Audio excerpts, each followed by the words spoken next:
秦叔叔，此事因我而起。锦荣，你觉得这事儿？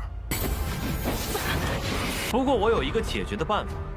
如果你为难师傅，我炼丹师。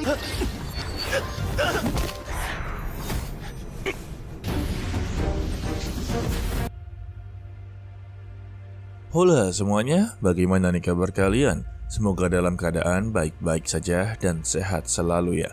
Pada kesempatan kali ini, Mimin akan melanjutkan Tonghua dari Alchemy Supreme, tepatnya episode 50 guys. Sebelum itu kita review dulu untuk part sebelumnya. Untuk Su Peitian dan juga Qinglian menghadiri pesta ulang tahun dari Qinlu. Tetapi di sana benar-benar kalau Su Peitian diremehkan oleh Qin Tianyu, kakak dari Qinlu ya. Dia mengatakan kalau seorang seperti Su Peitian sama sekali tidak berhak berada di sini.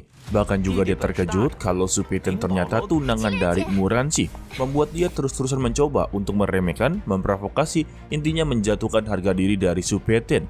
Tetapi di sana Su Peitian pun membuktikan kalau dia tidaklah sebanding dengan dirinya dengan cara untuk menghajar dirinya sampailah babak belur. Hal tersebut juga membuat sebuah keributan. Dan Qinlu keluar menanyakan apa yang sebenarnya terjadi.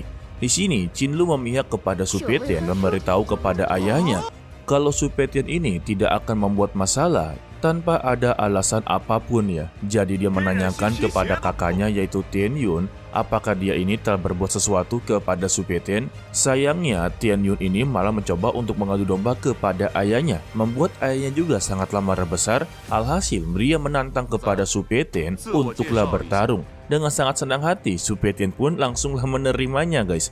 Kalau begitu langsung saja kita masuk ke dalam ceritanya. Qinglian sebagai kakaknya menjadi begitu khawatir menanyakan kepada Su Peitian apa yang harus mereka lakukan untuk saat ini. Su Peitian pun menyuruhnya untuk tenang saja karena untuk masalah ini adalah masalah sepele baginya ya. Qinlu pun meminta kepada pamannya untuk salahkan dirinya karena ini bukan salah dari Su Peitian. Tetapi tetap saja untuk paman Lusan berkata kepada Su Peitian kalau dia telah berani bertindak maka dia juga haruslah berani untuk bertanggung jawab.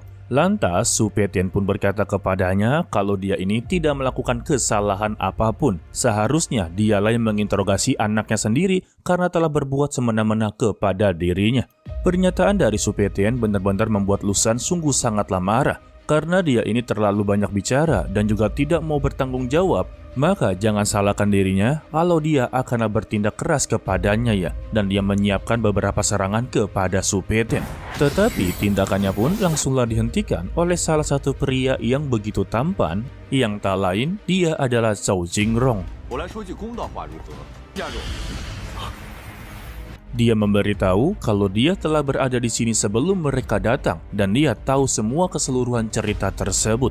Lalu Lusan pun menanyakan kepadanya apa pendapat dia tentang masalah ini. Lantas Jingrong memberitahunya kalau putra dia ini telah bertindak terlalu jauh. Maka Su Peitian tidaklah salah di mana dia memberikan pelajaran agar dia tidak terlalu jauh lagi ya. Dia juga menambahkan jika dirinya berada di posisi seperti Su Peitian, maka dia akan melakukan hal yang sama.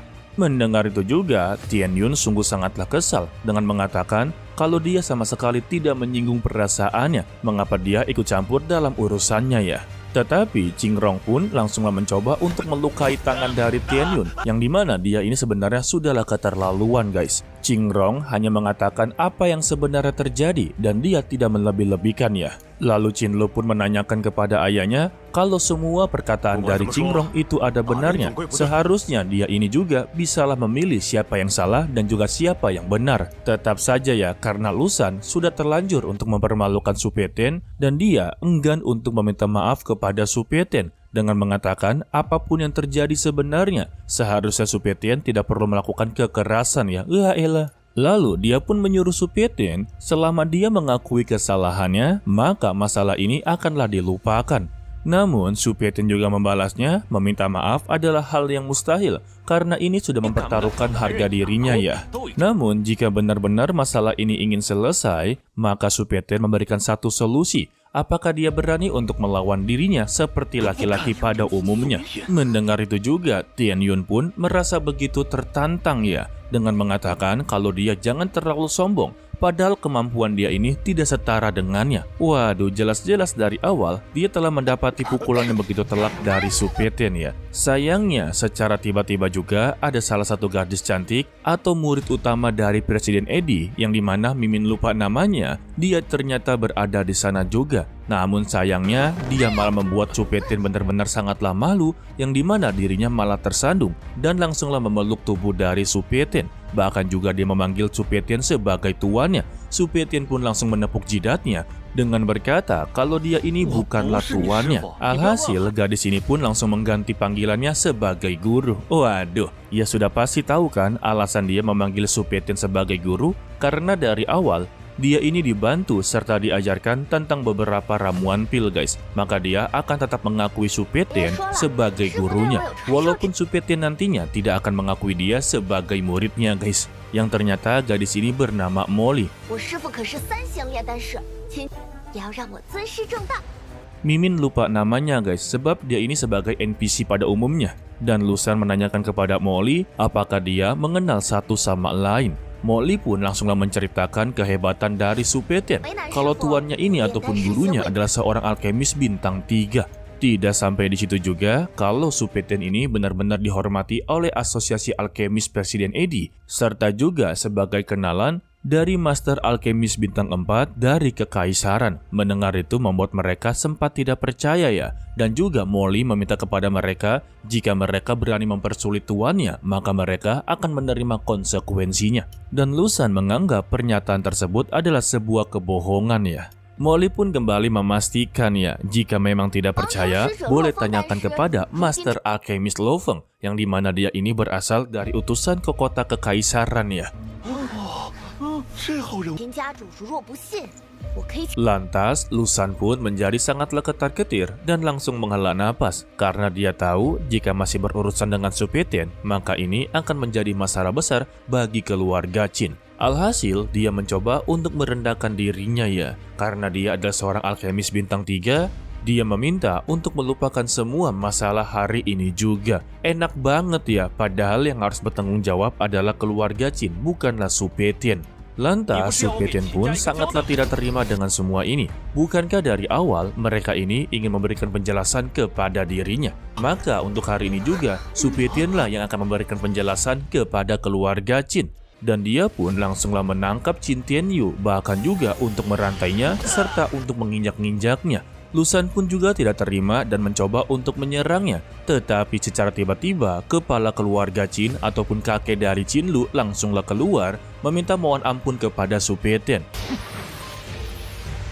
Bahkan dia juga bersedia untuk mempertaruhkan hidupnya hanya untuk memaafkan keluarga Qin. Tindakan dari kakek Qin Lu membuat semua orang menjadi begitu kebingungan. Mengapa dirinya bisa menjadi begitu takut kepada Su Peitin ya? Lusan pun menanyakan kepada ayahnya mengapa dia melakukan seperti ini. Tetapi dia langsung memarahi Lusan karena hari ini dia benar-benar mengecewakan dirinya.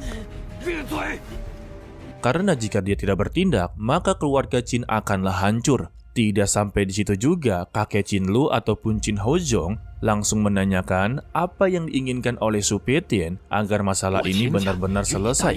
Dan dia akanlah menerima apapun konsekuensi yang akan diberikan oleh Su Peitin. Mendengar itu semua, anggotanya menjadi sangatlah kebingungan mengapa bisa seorang Qin Hozong memohon kepada Su Peitin. Beruntung saja Su Peitin ini masih memiliki hati rasa manusiawi ya. Dia memberikan kesempatan untuk mereka satu kali lagi, dan ini semua demi kebaikan Tuan Qin dan juga Qin Hozong. Setelah Tianyun dilepaskan, dia pun langsung dibawa ke dalam sembari dijantur kupingnya guys. Emangnya gara-gara satu orang, keluarga Qin benar-benar sangatlah terancam. Lalu setelah itu juga, Su Peitin mempunyai sebuah hadiah untuk ulang tahunnya, yang dimana dia telah membuat salah satu pil pengumpul roh hebat, dan dia meminta untuk memakannya sekarang juga.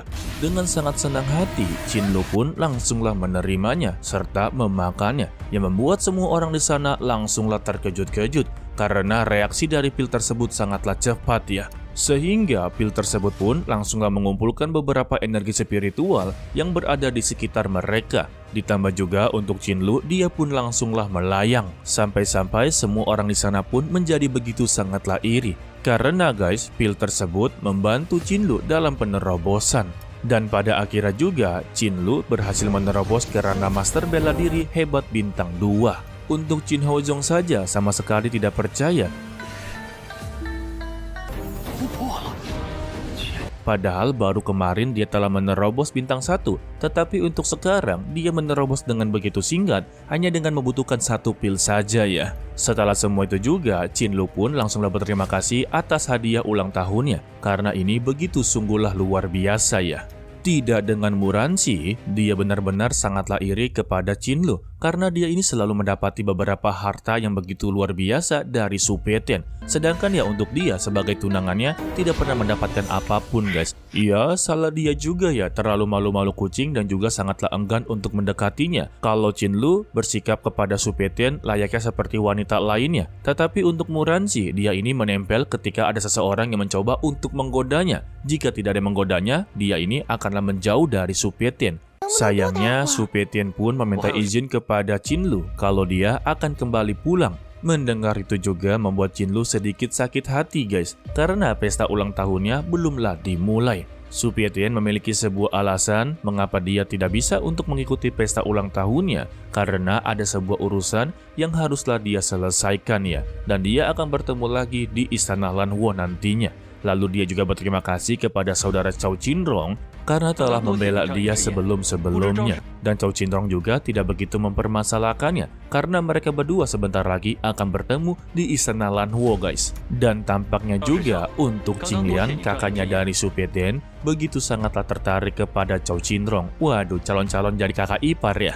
Setelah itu juga, Su Peidian dan juga Qinglian pergi dari sana. Melihat Su Peidian pergi dari sana, Muransi juga ikut-ikutan untuk pergi dari sana. Dengan beralasan, dia juga mempunyai sebuah urusan untuk diselesaikan. Terlebih juga, dia merasa tidak begitu nyaman yang disebabkan dari perkelahian sebelum-sebelumnya.